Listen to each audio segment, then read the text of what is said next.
Send to Central Pacific. Out there, is clear. Clear. Pacific. 2423 live, we'll get them all.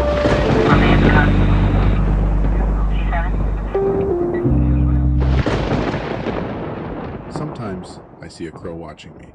Not flying, not eating, just watching. I wave. It doesn't wave back. It tilts its head as if it knows something that I don't. And sometimes I think it is laughing at me. Not a caw, not a screech, but something beneath the sound. A kind of silent amusement, like it's in on the joke. And the joke is us. The crow has haunted human imagination for as long as we've been able to fear the unknown. In Norse mythology, Odin, the Allfather, didn't just rule with a sword. He ruled with memory and thought. His two ravens, Hugin and Munin, who flew across the world and whispered everything back to him. In Celtic legends, the crow was a goddess of fate and war, the Morrigan, who danced on battlefields, choosing who would live and who would bleed. In the Bible, Noah sent out a raven before the dove. It didn't return, left to feed on the floating dead. In Native American lore, the crow is a trickster, chaotic and clever, a shapeshifter who never plays by the rules. Even in modern superstition, 1 crow is bad luck, 2 means death is near, 3 is a warning, 4, a funeral. They don't just show up when we die, they circle, they wait. Somehow, always close. I remember as a child being told to shoo them away, because where crows gather, something dies. But maybe they don't bring death. Maybe they just understand it better than we do. We are the most brilliant species to ever exist, and maybe the most ridiculous. We seek legacy. We design afterlives.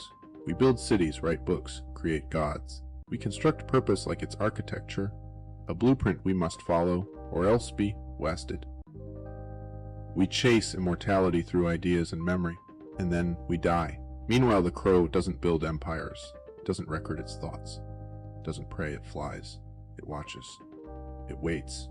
We build civilizations and forget how to rest. Crows build nothing, and somehow they're thriving, but don't mistake them for simple. Crows are brilliant.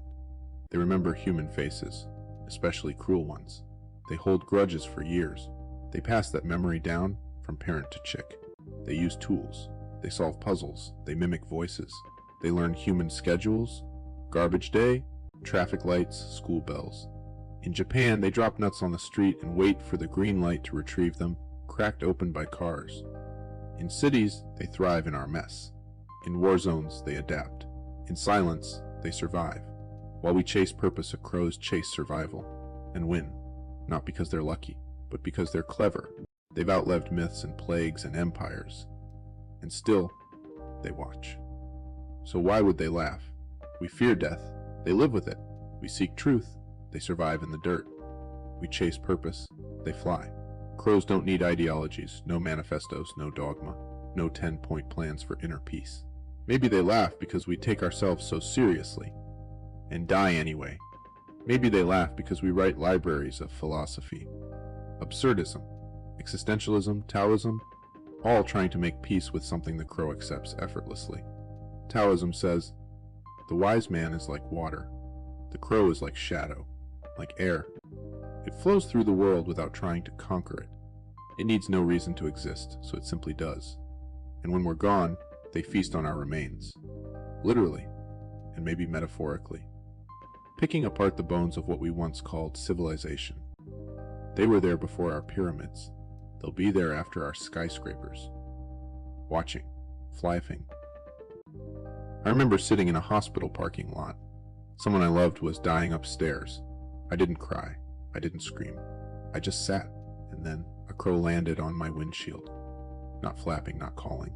Just staring, I looked into its eyes and felt like I was being examined. Not pettied, not judged. Just observed. Like it had seen this scene 1,000 times before, and it would see it 1,000 times more. It didn't need to know who I was, or who I'd lost. It just knew the ending. And still, it stayed. Maybe the crow isn't laughing at us. Maybe it's trying to teach us. To stop clinging to permanence in a world made of change. To stop demanding meaning from a sky that answers with silence. Maybe the joke isn't that we die. Maybe the joke is that we ever tried not to. The crow doesn't resist death.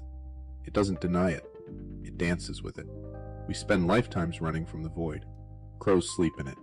And when we're gone, the crow will still be here, on the wire, in the wind, in the silence between things, still latching, still laughing, still alive.